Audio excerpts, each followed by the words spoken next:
सूरत के कामरेज के पास लस्काड़ा इलाके में आज एक गौरवपूर्ण आयोजन देखने को मिला, जहां आहिर समाज की नवनिर्मित भव्य वाड़ी का उद्घाटन भारतीय जनता पार्टी के प्रदेश अध्यक्ष सीआर पाटिल के हाथों संपन्न हुआ।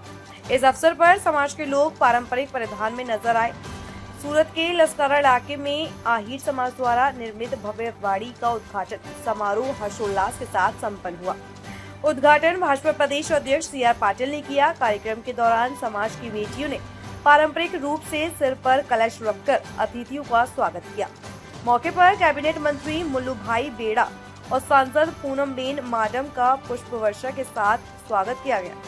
वन एवं पर्यावरण मंत्री मुकेश पटेल और शिक्षा मंत्री प्रफुल्ल पानसेरिया भी इस कार्यक्रम में विशेष रूप से उपस्थित रहे।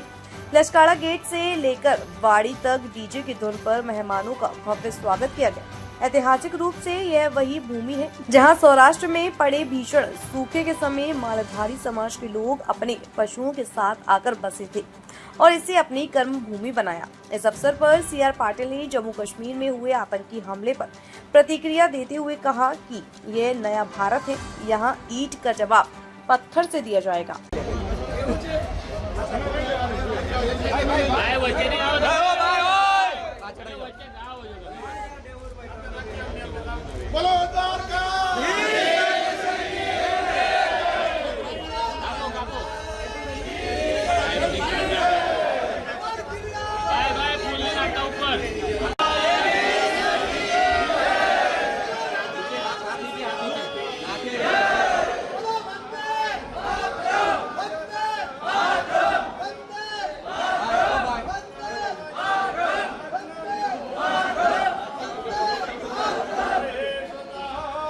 રઘુભાઈ તે વખતે મને એમને ફોન કર્યો કે સામે ચોમાસું છે, ચોમાસામાં આ આહિર સમાજના સૌ આગેવાનો આ પશુધન લઈને ક્યાં જશે, એ ક્યાં રહેશે અને આ વરસાદમાં પશુની કાળજી કેવી? તમારું નામ અને હોદ્દો?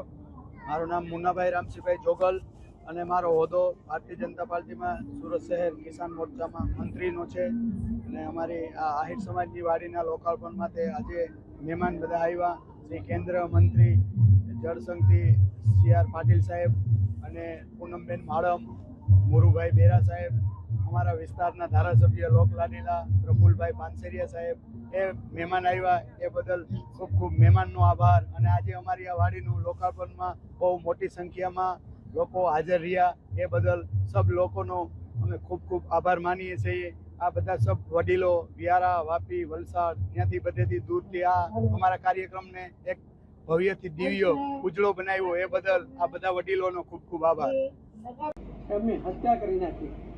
આખા દેશમાં હાહાકાર મચ્યો હતો અને એવા સમયે આખા દેશના લોકોની ઈચ્છા હતી કે આમાં કંઈક કરવું જોઈએ। આ અપેક્ષા એટલા માટે હતી કે આના પહેલા ઘણીવાર આવા હત્યાકાંડ થઈ ચૂક્યા હતા, પરંતુ બીજા લોકોની સરકાર હતી ત્યારે દેશના કોઈ લોકોને બધાને વિશ્વાસ હતો કે આ સરકારે કંઈ જ નહીં કરે, એટલે એમને કોઈ આશા પણ નહોતી, કોઈ અપેક્ષા પણ નહોતી અને એટલે બોલતા પણ નહોતા। પણ જ્યારે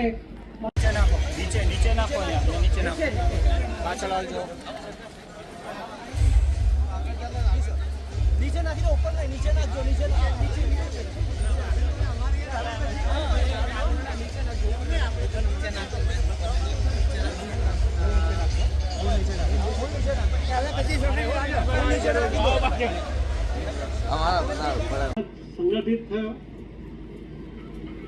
હમણાં યાદ કરતા હતા કે ઘણા વર્ષો પહેલા જ્યારે સૌરાષ્ટ્રમાં દુકાળ પડ્યો ત્યારે ત્યાંથી પોતાના પશુધનને લઈને એ દક્ષિણ ગુજરાત માટે આવવા નીકળ્યા અને સુરતના લસ્કાડા ગામે એમણે પોતે અહીં આશરો લીધો।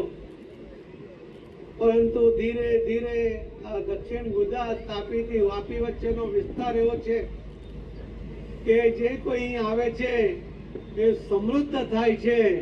આહિર સમાજ પણ એમાં પાછળ નથી। આજે લસ્કાડામાં આહિર સમાજના આગેવાનો જે ત્યારે આવ્યા હતા આજે આર્થિક રીતે પણ સંપન્ન થયા છે અને દરેક ક્ષેત્રમાં એમનું પોતાનું યોગદાન પણ હોય છે। સમાજ જ્યારે સંગઠિત થાય છે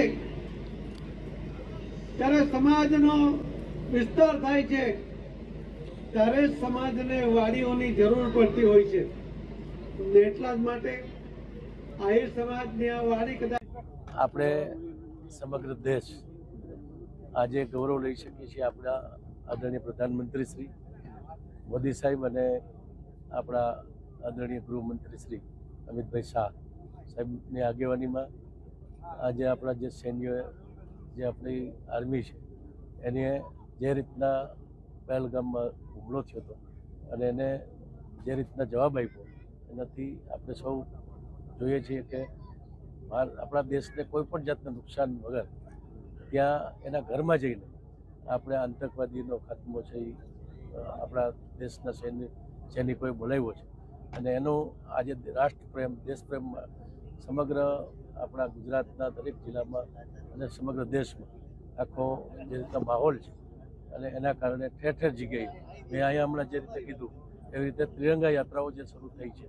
એ બધા જ આ એક જે રીતના ઓપરેશન સિંદૂરમાં નો જવાબ આપ્યો અને 23 મિનિટમાં આવડું મોટું ઓપરેશન પૂરું કર્યું એના માટે મોદી સાહેબને આજે દરેક વ્યક્તિ છે એ ભગવાનને પ્રાર્થના કરે છે એને હજુ વધારે શક્તિ આપે અને દરેક વ્યક્તિ છે એ રાષ્ટ્રના કામ માટે દરેક જ્યાં રહે છે ત્યાં એને સહકાર સમર્થન આપવા માટે દેશ આખો મોદી સાહેબની સાથે છે.